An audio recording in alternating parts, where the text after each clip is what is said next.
Hi friends, hope everything is going good. In our previous lecture we have discussed local governments.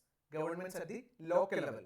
We have three-tier system in India that consists of village panchayat, block panchayat as well as district panchayat.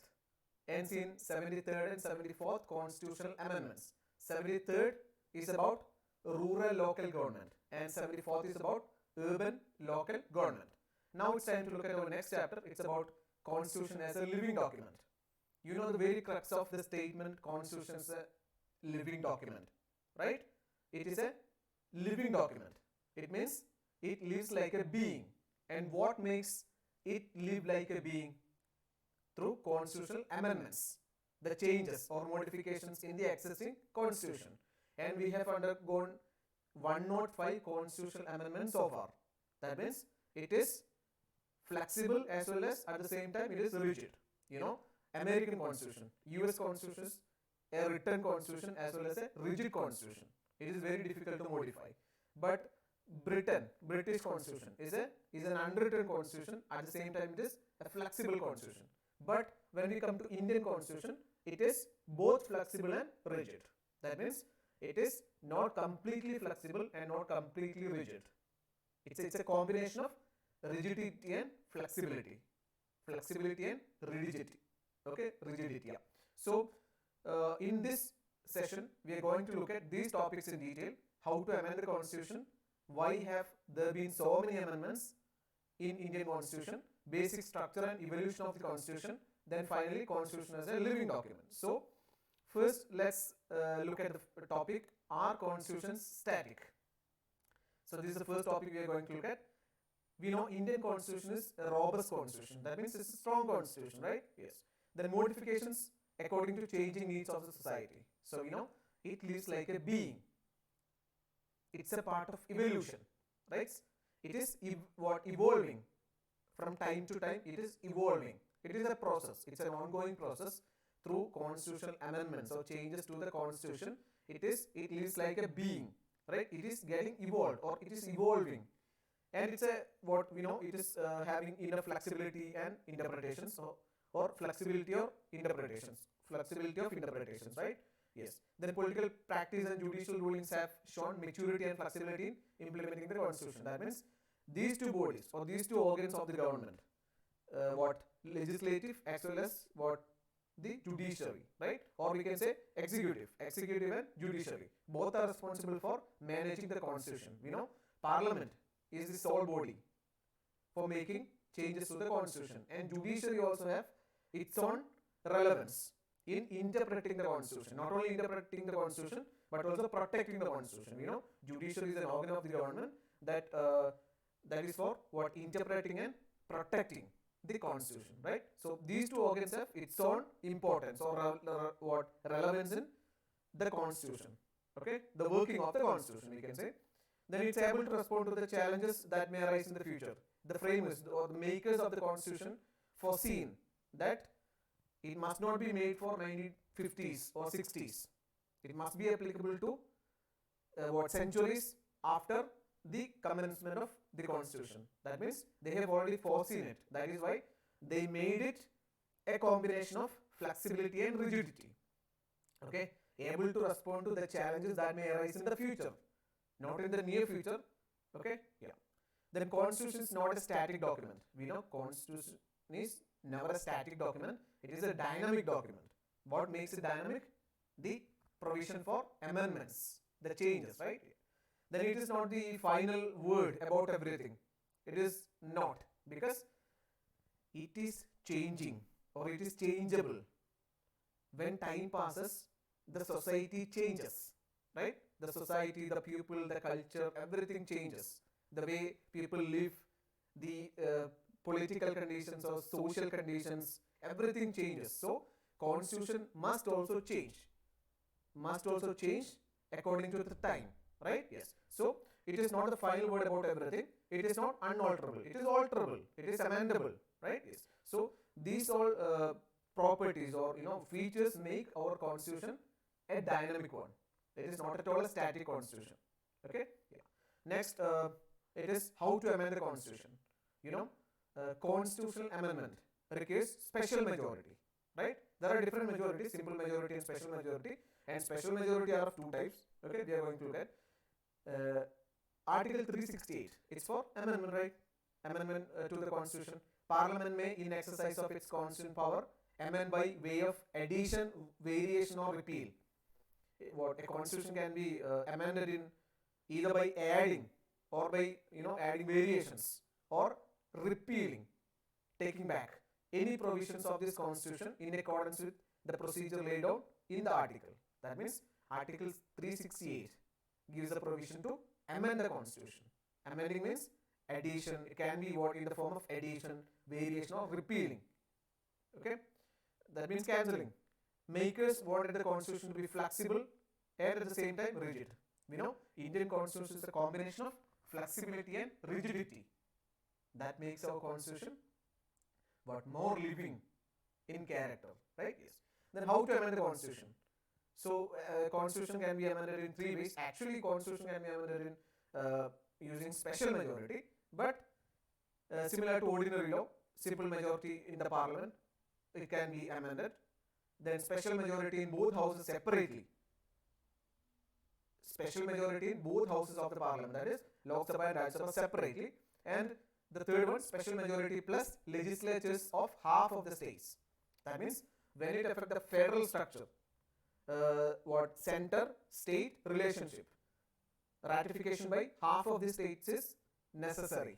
So these are the different ways we can amend the constitution by amending like simple ordinary law, right? Similar to ordinary law using simple majority, then special majority in both the houses of the parliament, then special majority plus legislatures of half of the states, ratification by half of the states. So these are the three different ways we can amend the constitution. Then we know Article 2 and Article 3. Article 2 says Parliament may by law admit into the Union new states. Article 3 states Parliament may by law, subclause B, increase the area of any state. That means you can see a common point, that is by law. By law means it indicates that these articles can be modified without recourse to the procedure laid on Article 368. That means by simple majority it can be modified. Okay, it can be amended using simple majority. Remaining parts, provisions in Article 368 must be followed. That means by law. Whenever you see by law, it can be amended using simple majority, but the remaining part must follow the provisions in Article 368. That is using two methods for amending the constitution. One is special majority of two houses of the parliament, both the houses of the parliament. And second is special majority of the parliament and consent of half of the states. So these are the two special majority conditions. One is special majority of the parliament, or we can say parliament consists of two houses, both the houses, okay, that is lower house and upper house, Lok Sabha and Rajya Sabha separately, and special majority of the parliament as well as consist of half of the states, okay. Then only parliament can initiate this. That is, we know judiciary has no power to amend the constitution. They can protect the constitution, they can interpret the constitution. They have contributed a lot to the constitution, of course, but not directly. The parliament. Parliament is the sole authority to amend the constitution, officially and formally. So only parliament can initiate this. Only parliament can initiate constitution amendments, okay, or amendment. Sovereignty of elected representatives is the basis of amendment procedure. Then simple majority, of course, you know simple majority of the parliament or the house. Then special majority, okay, you know what exactly is special majority? We have already learned special majority in 2-3 classes. It means 2/3 of the members present and voting and half of the total strength of the house. It means it satisfies two conditions. One is 2/3 of the members present in the house and voting. Second is half of the total majority of half of the total strength of the house. That house. It can be lower house or upper house. Both the house pass the bill separately. You have to note the point. Both the house pass the bill separately. There is no provision for joint session. Okay? There is no provision for joint session in this. Every amendment bill requires this special majority. I have already told you, every amendment bill requires special majority. Special majority means 2/3 of the members present and voting and majority of half of the total strength of the house. The house means either the Lok Sabha or the Rajya Sabha, and it should be passed by both the houses separately, and there is no provision for joint session. Okay. Then ratification by states. When do we need ratification by states? Whenever it affects the center-state relation or the matters related to center-state. Okay. Distribution of powers between the state and center. Legislatures of half of the states have to pass the amendment bill before the amendment comes into effect. That means the union government requires ratification by half of the states if they are trying to amend a constitution provision if it affects the center-state relationship. Hope you understood the logic, right? Yes. Then why so many amendments? We have gone through 105 amendments so far, about US Constitution. It was came in 200 years back. Even then, they've gone through just 27 or about 27 amendments so far. And what made Indian Constitution gone through these many amendments? That's the question. Every decade has witnessed a steady stream of amendments because Indian condition is changing drastically, right? Every decade we have witnessed a steady stream of amendments irrespective of nature of politics and party in power. It's not about Congress, it's not about Janata, it's not about BJP, okay? It's not about any coalition government. Irrespective of the political parties or parties in power, amendments were required to be made from time to time because incompatible with the changing needs of the time, the constitution should also be changed. Otherwise, it may be getting outdated, right? It may not be suitable for this time. So we have to change it. Then content of amendments made so far. One is technical or administrative in nature, that is clarifications, explanations, minor modifications. Example, retirement age of High Court judges from 60 to 62 by 15th Constitutional Amendment. It is technical or administrative in nature. And the second is different interpretations of the judiciary and the government of the day. That is different interpretations. Judiciary is responsible for interpreting the constitution. And you all are aware of Keshavananda Bharati versus State of Kerala in 1973, where the Supreme Court emphasized basic structure doctrine, right? It is an interpretation from the part of judiciary.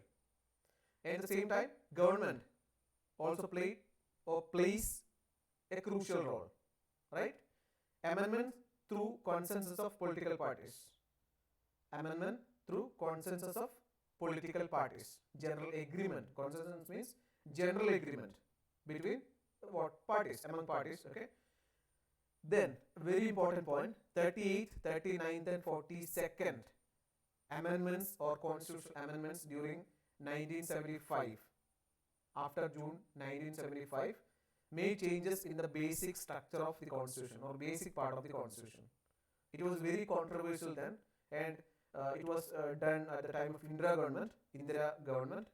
So after, they've gone out of the power with 43rd and 44th constitutional amendments restored constitutional balance, because during with this 30, 39th and 42nd amendment, it was at the time of emergency, and the union government has made so many controversial amendments, so it affects or it affected the basic structure in a very long way, we can say, in a very long way. Then with the 43rd and 44th amendments by Janata government restored many of the constitutional provisions back, or it built a balance, okay, constitutional balance. Yeah. Then basic structure and evolution of the constitution. Keshavananda Bharati was State of Kerala, basic structure doctrine. Supreme Court has emphasized on the basic structure, that is, Parliament can make changes to the constitution.